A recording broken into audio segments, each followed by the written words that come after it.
بسم اللہ الرحمن الرحیم الحمدللہ رب العالمین الصلاۃ والسلام علی سید الانبیاء والمرسلین۔ حاضرین و ناظرین السلام علیکم ورحمۃ اللہ وبرکاتہ۔ ماہ ربیع الاول شریف کا بابرکت مہینہ اللہ رب العزت کے کرم سے ہمیں زندگی میں ایک بار پھر دیکھنا نصیب ہوا، اور پوری امت مسلمہ کو ماہ میلاد النبی صلی اللہ علیہ وسلم کی بہت بہت مبارک ہو، اور دعا ہے کہ خالق لم یزل اس ماہ مبارک کے صدقے سے امت مسلمہ کے حال پر اپنا لطف و کرم فرمائے، اس پر اپنا رحم فرمائے، اور ملک پاکستان اور پوری امت مسلمہ کو اپنے فیض و برکات اور کرم کی خیرات عطا فرمائے، ہر قسم کی آزمائش اور آفات و بلیات سے محفوظ رکھے۔ ناظرین، ماہ میلاد النبی صلی اللہ علیہ وسلم کا جیسے ہی آغاز ہوتا ہے تو ہر طرف ایک سما بن جاتا ہے، ایک خوبصورت اور خوشی کا ماحول کریٹ ہو جاتا ہے۔ ہر چیز، ہر شخص جو ہے وہ اس خوشی میں جھومنے لگتا ہے کہ یہ وہ مہینہ ہے کہ جس کے اندر خالق ذوالجلال نے ہمیں اپنا محبوب عطا فرمایا، جناب محمد مصطفیٰ صلی اللہ علیہ وسلم۔ آپ کی ولادت باسعادت ہوئی، اور آپ کا تشریف لانا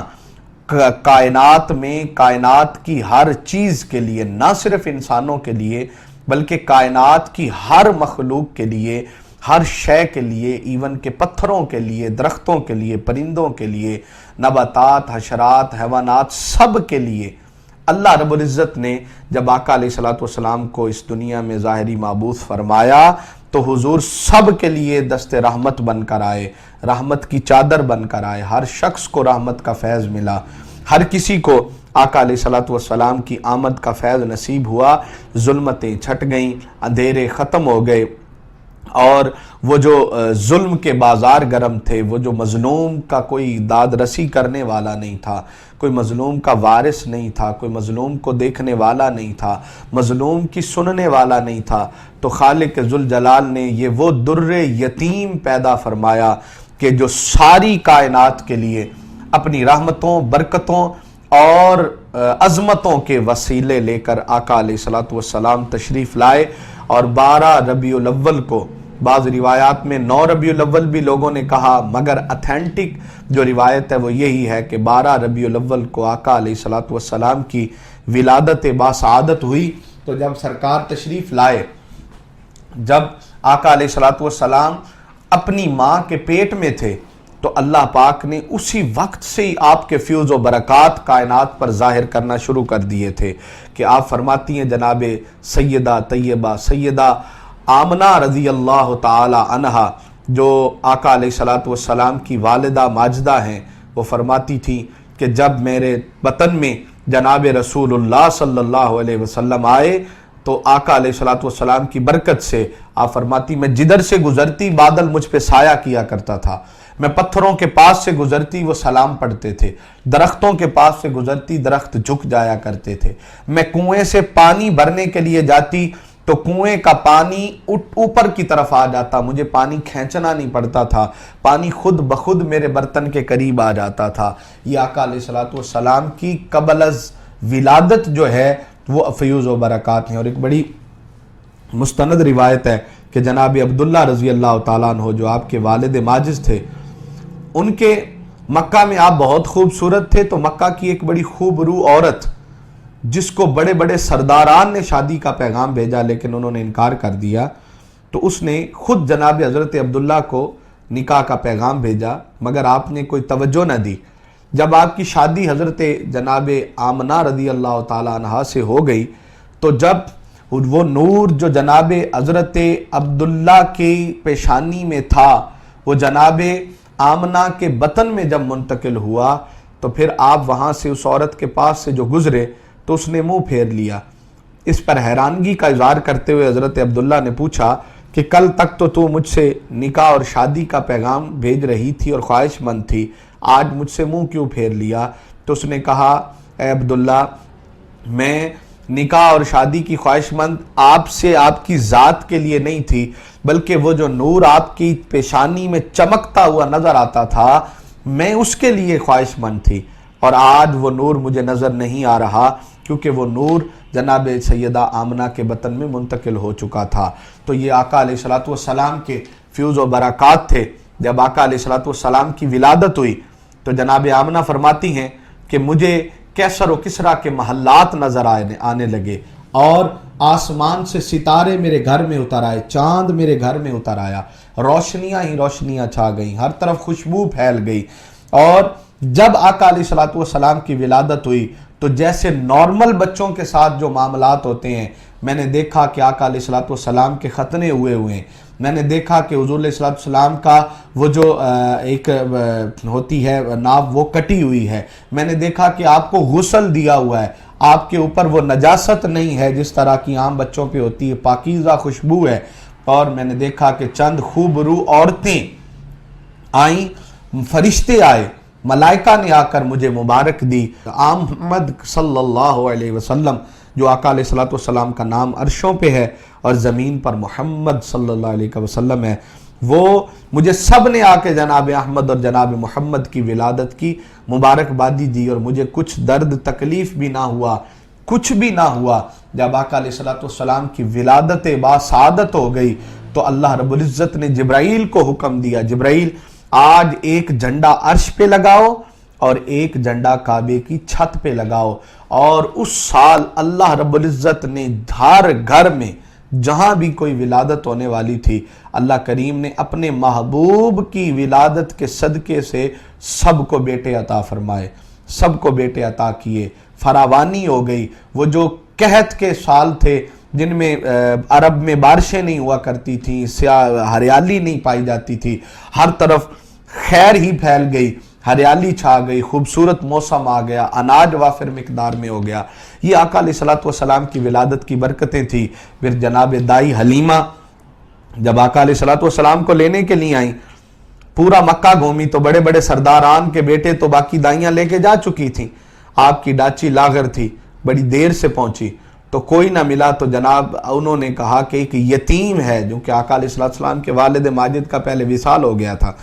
تو یتیم ہے، آپ یہ آس لے کر آئیں کہ چلو خالی جانے سے بہتر ہے کہ میں ان کو ہی لے جاؤں۔ تو آقا علیہ الصلوۃ والسلام کے گھر گئیں تو جناب آمنہ نے فرمایا کہ میں زیادہ مال و زر تو نہیں دے سکوں گی، لیکن جب حضرت دائی حلیمہ فرماتی جب میں نے اس بچے کو دیکھا تو اتنا خوبصورت اور اتنا حسن دیکھ کر تو میں تو قیمت اور اس کی سارے معاوضے بھول ہی گئی۔ جب میں نے سرکار کو لیا اپنی گود میں تو میرے بخت بدل گئے، میرے انداز بدل گئے۔ وہ اونٹنی، وہ ڈاچی جو اتنی مشکل سے لاغر چل کر مکہ پہنچی تھی، اب وہ اتنی طاقتور ہو گئی کہ وہ سب سے آگے بڑھ رہی ہے، وہ سب سے آگے دوڑ رہی ہے، اور مجھے یوں لگ رہا ہے کہ ساری کائنات کی عظمتیں میرے گھر میں امٹ آئی ہیں۔ اور فرمایا میرے گھر میں روشنی ہو گئی، اور دائیوں نے کہا، دائیں بائیں کی عورتوں نے کہا، اے حلیمہ تو اتنی فضول خرچ ہو گئی ہے کہ تو چراغ بجھاتی ہی نہیں ہے، کبھی تو چراغ جلاتی نہیں تھی، اب بجھاتی نہیں ہے۔ تو آپ نے فرمایا جس دن سے میں زمانے کا نور گھر میں لائی ہوں تب سے مجھے چراغ کی ضرورت نہیں پڑی۔ آقا علیہ الصلوۃ والسلام کے رخ انور سے یہ روشنی نکلتی تھی، نور نکلتا تھا، اور آقا علیہ الصلوۃ والسلام سے چاند کھیلتا تھا، اور جدھر جدھر حضور علیہ الصلوۃ والسلام گزر جاتے تھے برکتیں اور رحمتیں ہی ہو جایا کرتی تھی۔ یہ آقا علیہ الصلوۃ والسلام کے بچپن کے احوال تھے کہ جب حضور ابھی پیدا ہوئے، ابھی دودھ پی رہے تھے، اور پھر آقا علیہ الصلوۃ والسلام کا انصاف پہلے دن سے شروع تھا کہ آقا علیہ الصلوۃ والسلام کے دودھ شریک بھائی تھے جناب دائی حلیمہ کے بیٹے، آپ ایک رائٹ سائڈ سے آپ دودھ پیتے اپنی ماں کا، لیفٹ سائڈ سے نہیں پیتے تھے، کیوں؟ کیونکہ وہ ان کے بھائی کا حق تھا۔ اور جناب سیما جو آپ کی دودھ شریک بہن تھی وہ آپ کو کھلایا کرتی تھی، اور یہ سارے معاملات شک صدر ہوا جب آقا علیہ السلام کی عمر کم تھی، دائی حلیمہ کی بکریاں چرانے جایا کرتے تھے، تو آپ نے دیکھا وہ دوڑی دوڑی حضرت سیما دائی حلیمہ کے پاس آئی اور کہنے لگی کہ وہ جو میرا عربی بھائی ہے اس کو 4 لوگ آئے، انہوں نے لٹایا اور ان کا سینہ چاک کر دیا۔ جب آپ دوڑ کر گئیں تو دیکھا تو آقا علیہ السلام کھڑے تھے، مگر آپ کا چہرہ تھوڑا سا زرد تھا کیونکہ وہ ابھی آغاز ہو رہا تھا، تو وہ شک صدر تھا کہ اللہ پاک نے فرشتوں کے ذریعے حضور علیہ السلام کے دل کو نکالا نکال کر اس کے اندر سے ساری نفسانی خواہشات کو ختم کر کے نور کی چادر پہنا کر آقا علیہ الصلوۃ والسلام کے دل کو مستقل کیا، مستحکم کیا، اور پھر آقا علیہ الصلوۃ والسلام نے اپنا بچپن گزارا، پھر حضور نے جوانی گزاری۔ آقا علیہ الصلوۃ والسلام جب مکہ آ گئے، آپ کے کچھ عرصے کے بعد آپ کے والدہ ماجدہ کا وصال ہو گیا، پھر آپ کی کفالت آپ کے دادا حضرت عبد المطلب نے کی، اور پھر ان کا جب وصال ہوا تو آپ کے چچا جناب حضرت ابو طالب نے آپ کی کفالت کا ذمہ لیا، جو کہ مولا علی کرم اللہ وجہہ کے والد محترم تھے۔ ساری زندگی جب تک آپ حیات رہے، آپ نے رسول کونین صلی اللہ علیہ وسلم کی مدد و نصرت کی، اور حضور علیہ الصلوۃ والسلام کے ساتھ بڑے پیار کا معاملہ فرمایا۔ آقا علیہ الصلوۃ والسلام نے 40 سال مکہ میں گزارے، اور حضرت خدیجۃ الکبریٰ سے آپ کی شادی ہوئی، جو بہت بڑی تاجرہ تھیں، بہت بڑی مالدار خاتون تھی۔ انہوں نے حضور علیہ الصلوۃ والسلام کے اوصاف اور آقا علیہ الصلوۃ والسلام کا حسن خلق دیکھ کر حضور سے شادی کا فیصلہ فرمایا، اور پھر آقا علیہ الصلوۃ والسلام نے جب نبوت کا اعلان فرمایا، جب پہلی وحی اتری اقرأ بسم ربک الذی خلق، تو آپ جب گھبرائے ہوئے غار حرا سے لوٹے تو آپ کو جو پہلا دلاسا دینے والی خاتون تھی وہ بھی جناب خدیجۃ الکبریٰ تھیں، اور آپ پر ایمان لانے والی بھی حضرت خدیجۃ الکبریٰ ہیں۔ آپ ہی آپ کو اپنے کزن چچا زاد کے پاس لے کر گئیں، جس نے جو ہے یہ کہا کہ یہ وہی فرشتہ ہے جو موسیٰ علیہ السلام کے پاس آیا تھا۔ تو یہاں سے حضور علیہ الصلوۃ والسلام کی نبوت کا آغاز ہوا، اور آقا علیہ الصلوۃ والسلام کو اللہ رب العزت نے وہ عظمتیں عطا فرمائیں کہ جو کائنات میں کسی کو بھی عطا نہیں ہوئی۔ اللہ پاک نے فرمایا بسم اللہ الرحمن الرحیم ورفعنا لک ذکرک، کہ محبوب ہم نے آپ کی خاطر آپ کے ذکر کو اپنے ذکر کے ساتھ جوڑ کے بلند کر دیا ہے، اتنی مقام دیا۔ حضرت ابو سعید خدری رضی اللہ تعالیٰ نے روایت کرتے ہیں کہ اس آیت کی تفسیر بھی خود خالق ذوالجلال نے فرمائی۔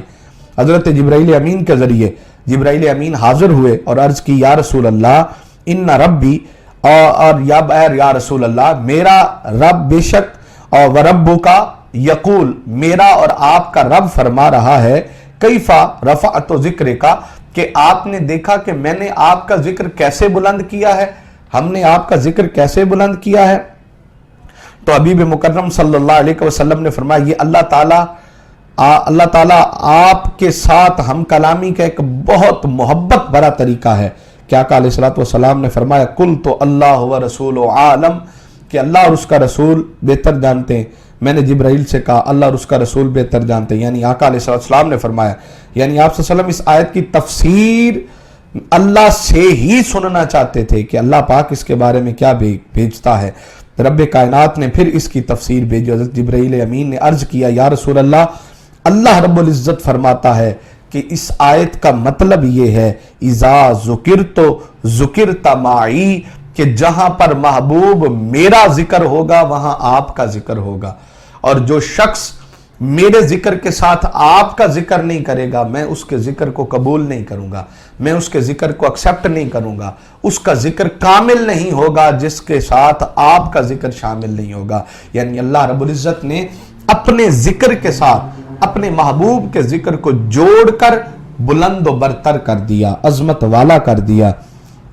اتنا مقام عطا فرما دیا۔ اسی طرح حضرت عبداللہ ابن عباس روایت کرتے ہیں کہ آقا علیہ الصلوۃ والسلام سے اس آیت کریمہ کے بارے میں پوچھا گیا کہ وَرَفَعْنَا لَكَ ذِكْرَكَ کا معنی کیا ہے، تو آقا علیہ الصلوۃ والسلام نے فرمایا لا ذکرت الا ذکرت معی، فرمایا کہ کوئی ذکر بھی ذکر نہیں ہے جہاں پر میرا ذکر، یعنی میرا ذکر کرنے کی اجازت ہی نہیں ہے اگر میرے محبوب کا ساتھ ذکر نہ کیا جائے۔ اللہ یہ فرما رہا ہے کہ لوگوں تمہیں رب کا ذکر کرنے کی بھی اجازت نہیں اگر تم ساتھ میرے حبیب مکرم صلی اللہ علیہ وسلم کا ذکر نہیں کرتے۔ اور اسی طرح جب فرمایا مثلا ہم آذان نہیں دے سکتے جب تک ہم یہ نہ کہیں اشہد اللہ الہ الا اللہ کے بعد اشہد ان محمد الرسول اللہ، اس اقامت جتنی بار اشہد اللہ الہ الا اللہ کہنا ہے اتنی بار ہی فرمایا کہ کہو اشہد ان محمد الرسول اللہ۔ حالت نماز میں بھی جو منبع اور چشمہ توحید ہے، اس کے تشہد اولا تشہد اخرى میں بھی درجہ جل 4 مقامات پر اللہ رب العزت نے حضور علیہ الصلوۃ والسلام کا ذکر فرمایا۔ اور وہ کیا ہے کہ جب آپ التحیات پڑھتے ہیں تو پھر فرمایا قصدن کہو تم السلام علیکہ ایہا النبی، اے نبی آپ پر سلام ہو۔ پھر اس کے بعد اللہ رب العزت نے اگلے حصے میں فرمایا جب تشہد کے بعد عبدہ و رسولہ پڑھنے کے بعد پھر فرمایا درود و سلام پڑھو اللہم صلی علی سیدنا محمد وعلی آل محمد کما صلیت علی ابراہیم وعلی آل ابراہیم انکا حمید مجید۔ پھر اسی طرح یوم جمعہ کے دن، یوم عرفہ کے دن، عید الاضحیٰ کے موقع پر منابر پر خطبہ جائز نہیں اگر اس میں رسول کونین صلی اللہ علیہ وسلم کا ذکر نہ آئے، آقا علیہ السلام کا ذکر نہ ہو۔ اسی طرح اگر آپ یوم عرفہ، یوم نحر اور مقام مینا، عرفات، مزدلفہ اور مسجد حرام میں بھی صفا و مروہ جہاں بھی اللہ کا ذکر کیا جائے گا وہاں پر آقا علیہ السلام کا ذکر کرنا لازم و ملزوم ہے۔ حتیٰ کہ اگر مسلمان آپس میں ملیں تو ملتے وقت بھی رسول کونین صلی اللہ علیہ وسلم پر درود و سلام پڑھنا چاہیے۔ حضرت انس رضی اللہ تعالیٰ عنہ روایت کرتے ہیں کہ نبی کریم صلی اللہ علیہ وسلم نے فرمایا کہ لوگوں دو ایسے مسلمان بندے جو صرف اللہ کے واسطے آپس میں محبت کرتے ہیں، جب وہ ایک دوسرے سے ملاقات کرتے ہیں تو وہ مصافحہ کرتے ہیں اور نبی کریم صلی اللہ علیہ وسلم پر درود بھیجتے ہیں تو دونوں علیحدہ بھی نہیں ہوتے کہ اگلے پچھلے اللہ ان کے صغیرہ اور کبیرہ گناہ معاف فرما دیتا ہے۔ تو ناظرین آج کے اس ایپیسوڈ میں ہم نے یہ سیکھا کہ حضور کا میلاد منانا یہ اللہ کی سنت ہے اور حضور کا میلاد منانا یہ ہماری قسمت کے اندر لکھا ہے اور اسی کو منانا نصیب ہوگا جس کی قسمت میں لکھا ہوگا۔ اللہ رب العزت ہمیں ماہ ربیع الاول کی ان عظمتوں کو سمجھنے، آقا کی سیرت کو اپنی زندگیوں میں اپنانے کی توفیق عطا فرمائے۔ اجازت دیجیے، السلام علیکم ورحمۃ اللہ وبرکاتہ۔